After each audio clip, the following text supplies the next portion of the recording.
કે આ બેન છે ને લગભગ હવે ગાભણ હોય તેવું લાગે છે, કેમ કે હમણાં એવો અંદાજ લાગે દૂધ બારવા માંડી પાછી આ ઉપર ઉતરવા માંડી છે. આ ગરમીમાં આવી હતી ને ત્યાં આપણે પાડન રાખ્યો હતો ઘરે, એક ફાલ લાગી ગયો ને તો રહી ગઈ છે, કેમ કે હવે પાછી આ ઉપર ઉતરવા માંડી ને ત્યાં જેવું થઈ ગયું છે, દૂધે બારી ગઈ.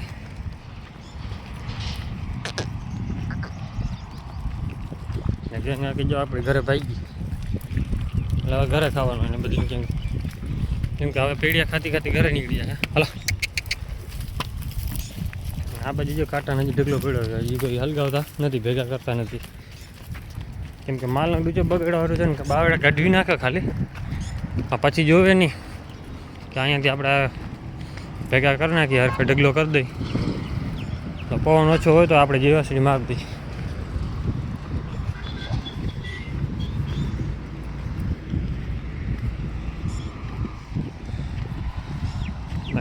સીધો પટો નીકળે એટલે સીધી ઘરે ભાગશે પીવું,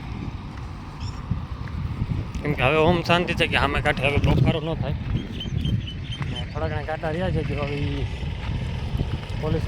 કેસ કરવા ગયા હતા ને કાલે પોલીસ સ્ટેશને ગયા હતા, પોલીસવાળા ભાઈ કીધું ભાઈ કેસ ન કરો, ગરીબ માણસ છે, અમને વાંધો નહોતો. પછી સરપંચ ભાઈ ફરી ગયો હતો, સરપંચ આવ્યો નહીં, જે ગરીબ માણસ છે ને કે કેસ ન કરાય એમાં બટકાવી દીધો એને ભાઈને, રહી ગયો. કેમ કે નાના છોકરાઓ છે ને ભાઈ આપણે કેસ કરી દઈએ તો આપણે એના જેવા શું મતલબ થયું,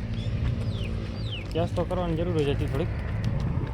કેમ કે ભાઈ કાપતા હોય આપણે એની પહેલાં જે શરૂઆત કરી ને કાપવાની ત્યારે મેં એને પહેલાં કીધું ભાઈ કાપો ભલે તમે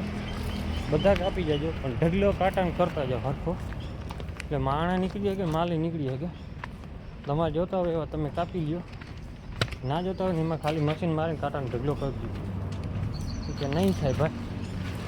તોફાન ફૂલ કરતા એટલે એમ જ ચોખ્ખું કહે કે નહીં થાય ભેગા, આમાં જેવા મન પડે એવા કાપીએ.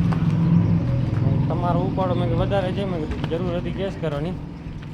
દયા ખાઈ ગયા, કેમ કે છોકરા નાનકડા હતા ને કેસ કરીને કે જેલમાં જાય તો કોણ ને પછી એનું થાય,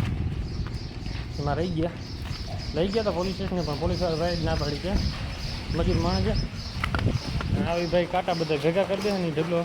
હરખો કરી દે ને પછી હલગાવું તો હલગાવે, ના હલગાવે તો કાંઈ નહીં, ભેગો કરી દે ને તો ફાયદો થઈ જાય, કેમ કે માલને હાલને ચાલે હરખો થઈ શકે ને, કે માલને આ ચોમાસે હાલી શકે એની એવી પીડા થાય, કેમ કે કાંટો એટલો લાગે ને આખા જંગલમાં જો અમને કાંટા જ બહેરા પડ્યા છે, બાવડા છે. ભલે તમારે મન પડે એવા કાપી લ્યો એની ના નથી કહેતા કોઈ, પણ કાંટા હરખા પડ્યા ને આપણે ઢગલો ભેગો કરીને હલગાવા થાય. આ તો ઢગલો ક્યાંય જેમ તેમ ઉડાડે ને કહેવા જાય એટલે આપણે કહીએ કે ભાઈ આવી રીતે કરતા જાઓ, એટલે આ હામાં થાય કે અમારે મન પડે એમ ઉડાડશું જાઓ. પછી સરપંચારે વાત કરાવી તો અહીંયા સરપંચે કીધું ભેગા કરતા જાય ઢગલો હરખો, કે ભેગા થાય નહીં કે અમે જેસીબી ભેગા કરી દઈએ, કે કાંઈ વાંધો નહીં. જેસીબીનો ખર્ચો બચાવો તો દિવાસળી મારી દીધી, એ જોયું નહીં કે અમે બીજા જઈએ છીએ, કેમ કે માલને ગરમી બહુ લાગે, પછી માલ પણ આખો દી આપણે પાણી ચાલુ જ રાખ્યું હતું પછી અહીંયા માથે, કે લૂ એવી લાગતી હતી ને, એક તો તપ હતો અને પાછો માથે જતા આવો તો દોડ ખાલી તપ લાગતો એટલે બીજી રીતનું, એટલે પછી વાંધો એ પડી જાય કે માણસ બચાવવું પડે. માલ ઉપર તો પછી ગરમી લાગે, એક તો ગરમી હતી ને એમાં પાછી માથે ડબલ ગરમી, માણે હાજર ગયો માણે મરી ગયા એટલે વારો હા, તો બાપાને કાંઈ ખેતીમાં લઈ ગયા, બાપા નીકળી ગયા, વાંધો ના આવ્યો, હવે પૂરું થઈ ગયા. હા ત્યાં જાઓ ભાગ દોડ કરતી આવે, હવે નીકળી ઘરે સીધા.